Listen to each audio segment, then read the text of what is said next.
Hello, workshop leaders and aspiring event facilitators. I'm so excited that you're here. I'm at the Hard Rock Cafe, Hard Rock Hotel in San Diego at Jeff Walker's event right now. I'm in his platinum level mastermind, and it's a joy to be here among a bunch of other millionaire workshop leaders. I'm going to be interviewing some of those workshop leaders next week, so mark your calendars for January 25th. You're not going to want to miss that interview. It's time. The world's ready with all the transformation and all the transitions that are going on in our economy and politically. Now is the time to get your message out there. Now is truly the time to bring the gift that's inside of you that nobody else can bring. Only you can bring it.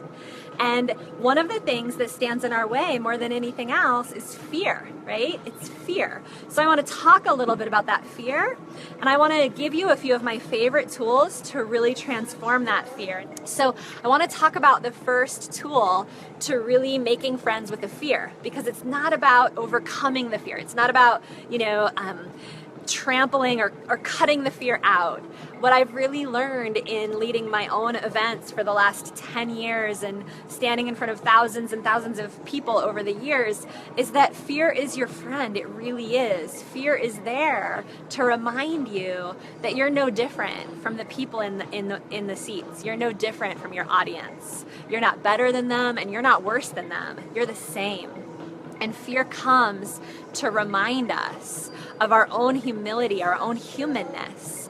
It's here to remind us that we're not so different from our potential clients or our students after all. It keeps us real and it keeps us humble. So when the fear comes, I just invite you to embrace it. Embrace the fear and thank it for keeping you connected to service, connected to what matters the most. And the second tool to really making friends with the fear is to remember that the fear is just a product of your greatness, right? If you were hiding out on the sidelines, you wouldn't feel the fear in the first place. You would be bored, right? What's the alternative of feeling fearful and excited about your life on a daily basis? Well, the alternative is boredom and stagnation. So the fear is here to remind you that yes, you are on the edge of your game. The fear reminds you that you're up to something. And you know what? You should be up to something. Life is short. People are waiting for your message. And the piece that I want to really emphasize here is that fear that you feel is probably the same fear that your clients and your students and your potential clients are going to be feeling as well. And so the more you're able to really track yourself when you're in the fear, when you're feeling all of the energy of especially imagining all of that attention being on you. Let's be honest, when you're in front of a room, there's a lot of physiological energy coming at you. There's a lot of people's attention being directed at you. That's a very real phenomenon. So let's not gloss over it, and let's not pretend it's not happening. It is happening. And when you're able to just really lean into that and use that as fuel to have compassion and empathy and to show up to serve your clients, because they're going through similar fears that you're going through. And that's the good news. When you can track yourself through that fear, track yourself through your own process of stepping beyond it, making friends with it, making your commitment to serve bigger than the fear. You can track that process, then you can turn around and you can teach that process to your clients. And how cool is that, right? That is the glue that has your clients recognize that your services and your programs are the right next step for them.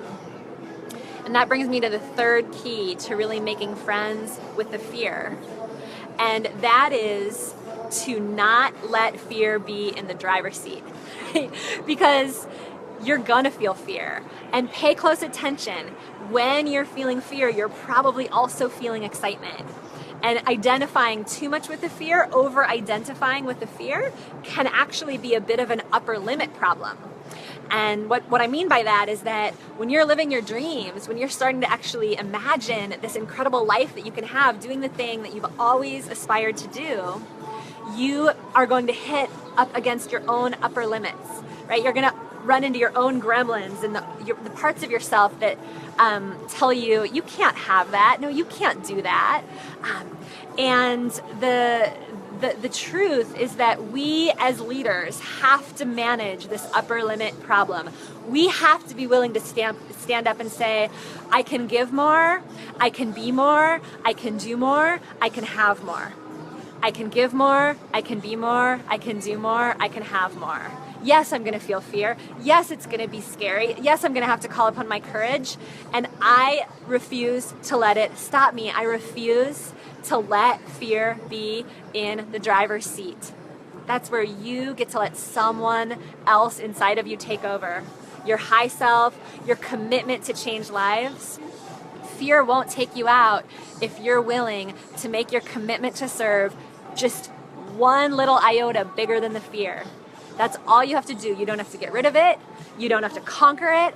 All you have to do is be willing to make your courage, empower your courage to just be that one breath bigger than the fear.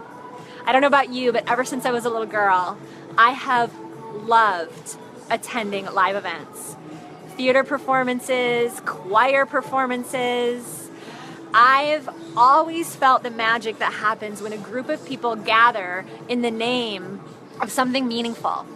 And so right here below this thread, I want to hear what your events are about. What do you dream about when you're leading events? What do you dream about saying to an audience full of people?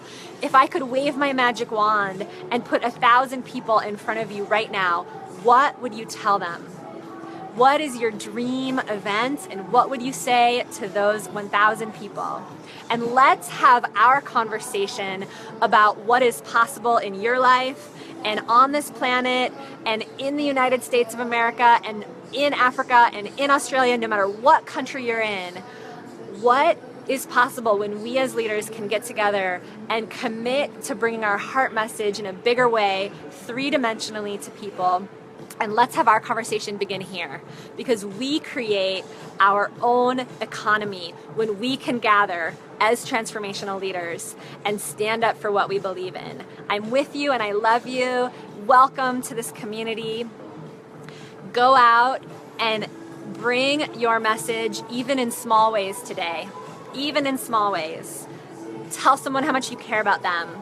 Remind someone what they're capable of, and by all means, put your next event on the calendar. Whether you do it in your living room or the public library, put your next event on the calendar and keep remembering that you were actually chosen to bring this message. You wouldn't feel so darn passionate about bringing this message if you weren't chosen by something bigger than you, and if you didn't have support all around you, including this tribe. So again, your clients are waiting for you. They're not just waiting for someone like you. And I will see you on the next video. Post below. What would you say to those 1,000 people in your next event? What are you gonna say to them? What are you gonna bring? I'll be with you for the next 2 weeks, releasing incredible videos every couple of days. I can't wait to get you this content. I can't wait to meet you on the webinars and the live stream next week. Keep rocking it. Mwah. Welcome.